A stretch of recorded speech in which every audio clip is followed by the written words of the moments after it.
좋습니까? 네.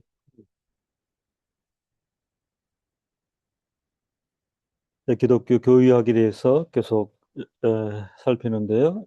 언약론.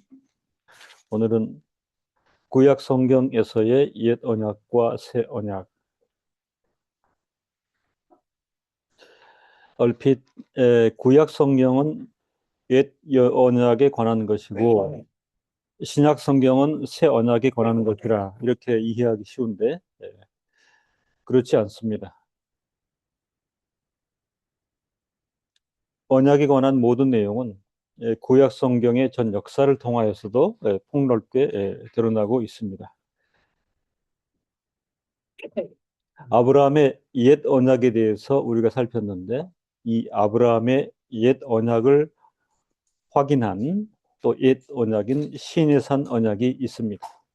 아브라함의 옛 언약이 확인된 시내산 언약의 옛 언약.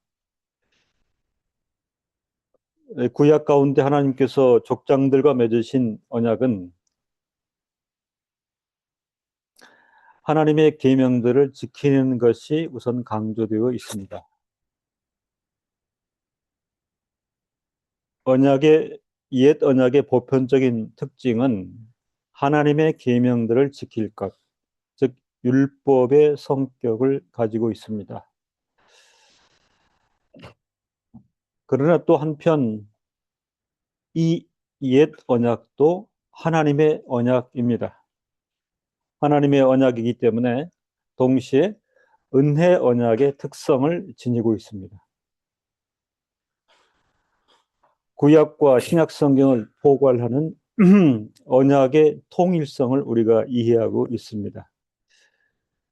옛 언약이 보편적으로는 하나님의 계명들을 지키는 것이 강조된 율법의 성격을 가지고 있지만 이 또한 하나님의 언약이기 때문에 은혜의 언약의 특성을 지니고 있다. 이런 이해가 필요한 것입니다. 신명기 7장 8절로 9절에 보면 여호와께서 다만 너희를 사랑하심을 인하여 또는 너희 열조에게 하신 맹세를 지키려 하심을 인하여 자기의 권능의 손으로 너희를 인도하여 내시되 너희를 그 종되었던 집에서 애굽 왕 바로의 손에서 속량하셨나니 그런즉 너는 알라 오직 내 하나님 여호와는 하나님이시요 신실하신 하나님이시라. 그를 사랑하고 그 계명을 지키는 자에게는 천대까지 그 언약을 이행하시며 인내를 베푸시되. 이 7장 8절로 9절에 하나님의 계명들을 지키는 것이 강조된 율법의 성격, 옛 언약이 있는 것과 동시에 하나님의 언약 안에 은혜 언약의 특성도 지니고 있다 하는 내용이 고스란히 들어 있습니다. 그를 사랑하고 그 계명을 지키는 자, 동시에 인내를 베푸시되.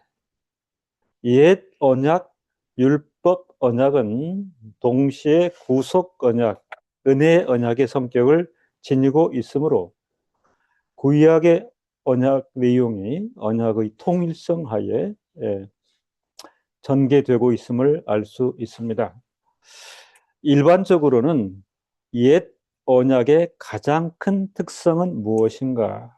출애굽기 20장 2절에 보면 너는 나 외에는 다른 신들을 내게 있게 말지니라. 하나님의 계명을 지키는 것이 강조된 율법의 명확한 성격이 있습니다. 하나님의 계명을 엄숙하게 지키는 것이 옛 언약의 가장 큰 특성이 되겠습니다. 이 말씀은 오늘을 사는 성도들도 이 언약의 내용을 간과할 것이 아니라 이 내용을 따라 하나님을 존중히 여기는 만큼 그 계명의 속성에 대한 순종이 중요합니다. 하나님의 계명을 엄숙하게 지킬지어다.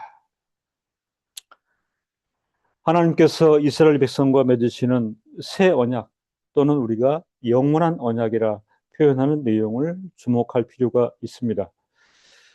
예레미야 31장 31절 그리고 33절로 34절에 나 여호와가 말하노라 보라 날이 이르리니 내가 이스라엘 집과 유다 집에 새 언약을 세우리라. 명백히 새 언약을 세우리라 말씀하십니다. 나 여호와가 말하노라. 그러나 그날 후에 내가 이스라엘 집에 세울 언약은 이러하리니 곧 내가 나의 법을 그들의 속에 두며 그 마음에 기록하여 나는 그들의 하나님이 되고 그들은 내 백성이 될 것이라. 그들이 다시는 각기 이웃과 형제를 가리켜 이르기를 너는 여호와를 알라 하지 아니하리니 이는 작은 자로부터 큰 자까지 다 나를 알미니라. 내가 그들의 죄악을 사하고 다시는 그 죄를 기억지 아니하리라 여호와의 말이니라. 에레미야서의 말씀입니다.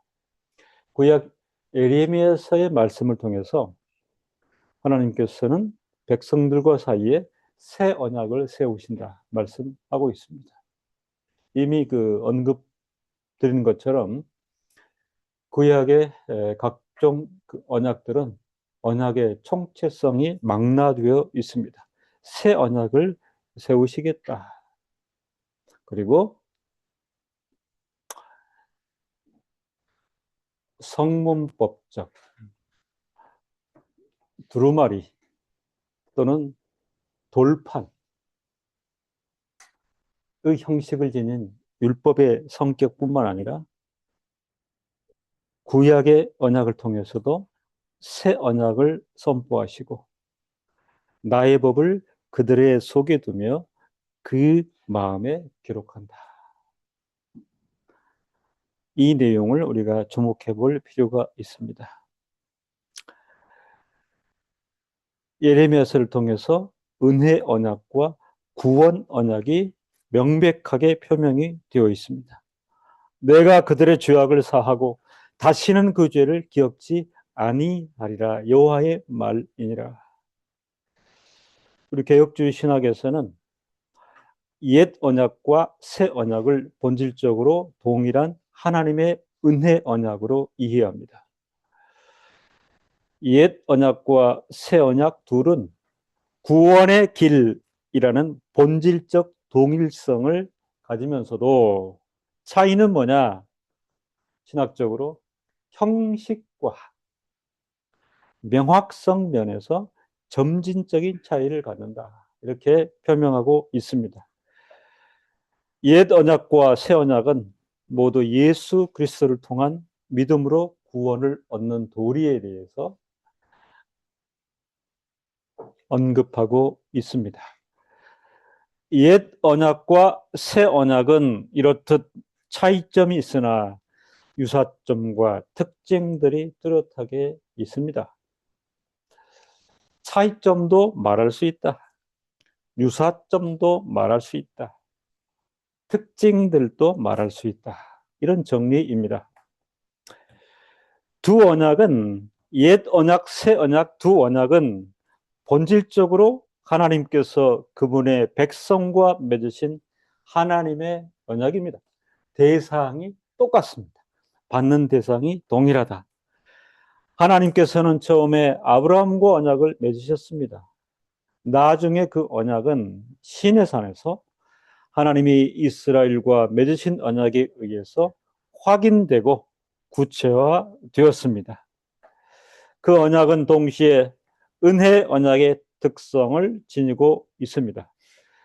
예레미야 31장은 놀랄 만큼 새로운 방법으로 하나님이 전혀 그럴 만한 자격이 없는 그분의 백성, 대상들에 대하여 은혜를 베푸시며 또한 그분의 신실하심을 나타내신다 하는 것을 알려줍니다.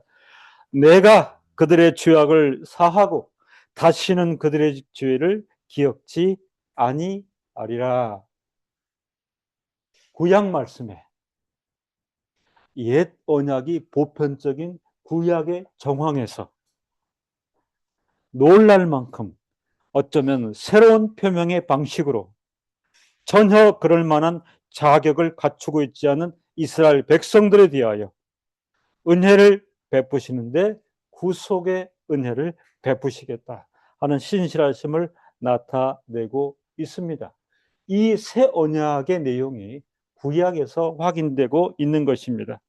그러므로 새 언약은 다른 언약이 아니라 바로 옛 언약이라 말씀드릴 수 있습니다. 이미 구약 가운데 하나님께서는 마음에 기록되어야 할 율법, 이 형식을 이야기하고 있습니다. 보편적으로 구약 전체를 이해하게 될 때에 성전 규례라든가 두루마리에 기록된 율법이라든가 돌판에 기록된 십계명이라든가 하는 물리적이고 외형적인 형식을 우리가 이해할 수 있겠으나 마음에 기록되어야 할 율법이라는 형식을 이미 구약을 통하여 선포하심으로 옛 언약은 새 언약이다 하는 표명, 옛 언약은 새 언약이라. 새 언약은 이전에 시내산에서 주어진 율법과 동일하다. 이렇게 우리가 이해할 수 있겠습니다. 예레미야 31장 33절에 나는 그들의 하나님이 되고 그들은 내 백성이 될 것이라. 이 표명은 모든 것을 포괄하는 약속인데 모세 시대에 주어진 다음과 같은 약속과 동일한 것입니다. 그러므로 옛 언약은 새 언약이라 우리가 그렇게 규정할 수 있겠습니다. 예레미야서 26장 12절에 나는 너희의 하나님이 되고 너희는 내 백성이 될 것이니라. 예레미야서 31장 33절 34절 내가 나의 법을 그들의 속에 두며 그 마음에 기록하여 나는 그들의 하나님이 되고 그들은 내 백성이 될 것이라. 이 말씀에 근거하여 편향적으로 구약 시대에는 이전에는 옛 언약의 형식이 두루마리에 기록된 모세오경이나 돌판에 기록된 신해산 율법이 보편적이어서 제한적인 이해가 가능하겠습니다. 라고 할 수 있으나 예레미야 말씀에 의거하여 이전에는 율법이 마음에 기록되지 않았다거나 또는 그때에는 죄사함이나 야훼 하나님에 대한 지식이 없었다고 주장할 수 없는 것입니다. 율법적 분리, 구약과 신약에 있어서 이것은 가능한 것이 아닙니다. 그러므로 신학자들은 구약의 율법을 이해하면서 특별히 예레미야 31장 구속 언약의 내용을 분명히 이해하면서 내가 그들의 죄악을 사하고 다시는 그 죄를 기억지 아니하리라. 그리고 내가 나의 법을 그들의 속에 두며 그 마음에 기록하여 나는 그들의 하나님이 되고 그들은 내 백성이 될 것이라 하고 천명한 내용을 가리켜서 신학자들은 내면화라는 표현을 사용했습니다. 내면화. 내면화의 내용이 구약에 뚜렷이 나타나 있다. 구약 백성의 심령 가운데 역사하시고 하나님의 법을 새기는 내면화의 역사가 구약에 뚜렷이 나타나 있다. 예레미야서나 에스겔서에 나타나는 예언은 돌판에 새기지 않고 사람의 마음에 새기는 새 언약과 마음의 내면화를 표명한 것입니다. 특별히 신약 요한 1서는 상호 내면성을 언약적 관점에서 조명하고 있습니다. 구약의 율법 언약이 백성의 마음에 그 법을 새기고 그 마음에 기록한다라고 하는 표명한 것을 이어서 요한 일서는 이러한 언약적 관점에서 상호 내면성을 표명하고 있습니다.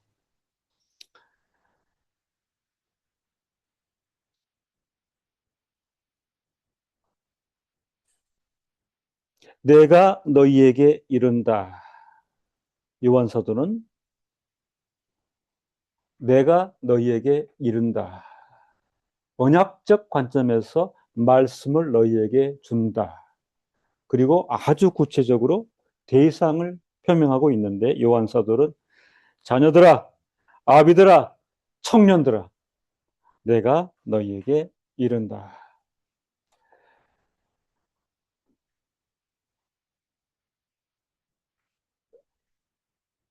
미국의 예수회 신부로 특별히 요한서신 연구의 전문가인 에드워드 말라테스타라는 분이 계시는데 이분이 특별히 이 내면화에 대하여 탁월한 입장을 발표하였습니다. 그 내용에 보면 이전에도 그렇죠. 구약 시대에도 하나님의 율법은 경건한 사람들의 마음에 기록되어 있었으며 또한 하나님 앞에서 거룩한 삶을 살던 이들은 그분과 올바른 심령적 관계를 맺고 있었습니다. 자녀들이여, 아비들이여, 청년들이여, 이 언약의 말씀을 듣고 순종할지어다. 이것에 대해서 경건한 사람들의 마음에 하나님의 언약의 내용이 기록되어 있으며 하나님 앞에서 거룩한 삶을 살던 이들은 그분과 올바른 심령적 관계, 상호 내면성을 확보하고 있었다. 이렇게 표명하고 있는 것입니다. 한 가지 우리가 추가해서 이해해야 될 부분은 새 언약의 예언과 구체적인 성취 사이에는 발전적 측면이 있다 하는 것입니다. 여기서 한 가지 추가해야 되는 게 성취에 대한 이해입니다. 성취에 대한 이해. 새 언약의 성취에 대하여 어떤 이들은 바빌론 포로 시대 이후에 그것이 성취된 게 아닌가. 왜냐하면 명확한 이분법적 이해, 종살이 영역, 석방의 영역, 종살이와 석방이 암시되는 그런 분리적인 이해 때문에 바벨론 포로 시대 이후에 새 언약이 가시적으로 역사적으로 성취된 게 아닌가 하는 주장이 있습니다. 왜냐하면 새 예언은 포로 생활을 하던 이스라엘 백성이 돌아오는 것을 배경으로 삼고 있으며 이것이 해방이고 이것이 구속 여호와의 구속이고 여호와 예언의 성취 이런 그 역사적이고 가시적인 이해가 있을 수 있는데 그렇기 때문에 이 돌아온 백성들은 당연히 율법 연구에 몰두할 것이기 때문이었습니다. 에스라 7장 10절에 에스라가 여호와 율법을 연구하여 준행하며 새 예언은 사실은 그 본토 복귀, 성전 복구, 예레미야 29장, 그다음 이사야 48장 내용 이런 그 가시적이고 역사적인 상황에 대한 이해 때문에 포로 생활 이전과 이후를 새 언약의 성취로 그 쉽게 볼 수 있었던 정황이 있었다 하는 것입니다. 그래서 무질서와 혼란과 압제 가운데 있던 그리스도의 백성들이 본토로 복귀하고 예루살렘 성전을 회복하였을 때 비로소 율법을 연구하며 이 정황을 두고 새 언약의 성취가 아니냐 하는 이해가 있었다 하는 것입니다. 지속적으로 은혜를 베푸시는 새 언약의 구체적인 성취는 그리스도가 중보자로서 그의 사역을 전부 성취했을 때, 또한 그의 성령이 주어졌을 때 형식과 명료성에서 확립되었다라고 정리할 수 있겠습니다. 그러나 그럼에도 그리스도 이전의 모든 택한 백성들 또한 구속과 관련하여 새 언약의 유효적 적용을 받는 것은 확실합니다. 저들의 죄가 그리스도의 보혈로 씻음 받는다. 은혜 언약, 구속 언약의 적용은 그리스도인의 모든 택한 백성들에게도 구속과 관련하여 새 언약의 유효적 적용을 받는 것은 확실합니다. 고린도후서 3장 6절에 저가 또 우리로 새 언약의 일꾼 되기에 만족해 하셨으니 의문으로 하지 아니하고 오직 영으로 하매니 의문은 죽이는 것이요 영은 살리는 것임이니라. 새 언약의 내용을 표명할 때에 의문과 영을 배치시키는 것은 언급한 것처럼 은혜를 베푸시는 새 언약의 구체적인 성취의 단계에 있어서 그리스도가 중보자로서 그의 사역을 전부 성취했을 때, 또한 그의 성령이 주어졌을 때 형식과 명확성 측면에서 확립되었다 하는 사실을 증거해 주고 있습니다. 이스라엘 백성을 비롯해서 또한 세상의 모든 나라들로부터 주를 믿는 신자들이 발생하여 왔다는 사실은 하나님께서 그 언약들을 구체적으로 실행하고 계심을 입증합니다. 로마서 9장 25절로 26절에 내가 내 백성 아닌 자를 내 백성이라 사랑치 아니하는 자를 사랑한 자라 부르리라. 너희는 내 백성이 아니한 그곳에서 저희가 살아계신 하나님의 아들이라 부르심을 얻으리라. 구약교회의 백성, 신약교회 백성들 모두는 공히 하나님에 의한 옛 언약과 새 언약의 총체적 언약 아래에서 하나님 백성의 신분을 확립하고 생명을 얻고 거룩한 신자의 삶을 살게 되는 것입니다. 기도하겠습니다. 구약과 신약을 물리적이고 가시적으로 볼 때에 의문이다, 영이다, 율법이다, 새 언약이다. 이런